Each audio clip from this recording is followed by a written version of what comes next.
पल्लवी, आप सभी का ग्राम सेवा न्यूज चैनल में तहे दिल से स्वागत करती हूँ। ग्राम सेवा न्यूज चैनल महाराष्ट्र में भिवंडी, शिरडी, सूरत, नासिक, सोलापुर, बेंगलोर इन सभी शहरों में गुजराती के साथ साथ मराठी, तेलुगु और हिंदी माध्यम के द्वारा प्रसिद्ध हुए।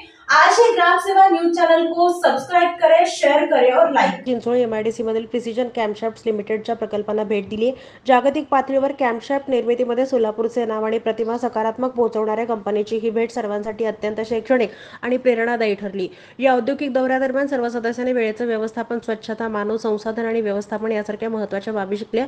दौऱ्याची सुरुवात प्रिसिजन कॅम्पशाफ्ट्स लिमिटेडचे संस्थापक अध्यक्ष यतीन शाह यांनी सोलापूर विकास मंचच्या सर्वांचं स्वागत केलं। सखोल माहिती या प्रसंगी कारखान्याची देण्यात आली। या दौऱ्याच्या शेवटी यतीन शाह यांनी सदस्यांनी विचारलेल्या प्रश्नांची उत्तरे दिली। या दौऱ्यादरम्यान जनसंपर्क अधिकारी माधव देशपांडे यांनी कंपनीची सविस्तर माहिती दिली। सहाय्यक जनसंपर्क अधिकारी संदीप विस्के यांनी दौऱ्याचं समन्वयन केलं। प्रिसिजन सारखी शिस्त, वक्तशीरपणा प्रत्येक सोलापूरकरांनी अंगीकारावा असा गौरवोद्गार सोलापूर विकास मंचच्या सदस्यांनी व्यक्त केला। ही औद्योगिक भेट सोलापूर विकास मंचच्या सदस्यांसाठी एक अनोखी शिकवणूक होती, जिथे त्यांनी उद्योगाच्या कार्यप्रणालीबद्दल थेट अनुभव घेतला। या अभ्यास दौऱ्यात सोलापूर विकास मंच कोअर आणि वर्किंग कमिटी सदस्यांचे विजय कुंदन जाधव, केतन शहा, योगिन गुर्जर, नितीन आडवेकर, ॲडव्होकेट दत्तात्रय अंबुरे, डॉक्टर जगदीश पाटील, रमेश वायचळ, देविदास शेळेकर, जयश्री तासगावकर, इक्बाल हुंडेकरी, रमेश माळवे, गणेश शिलेदार आदी उपस्थित होते।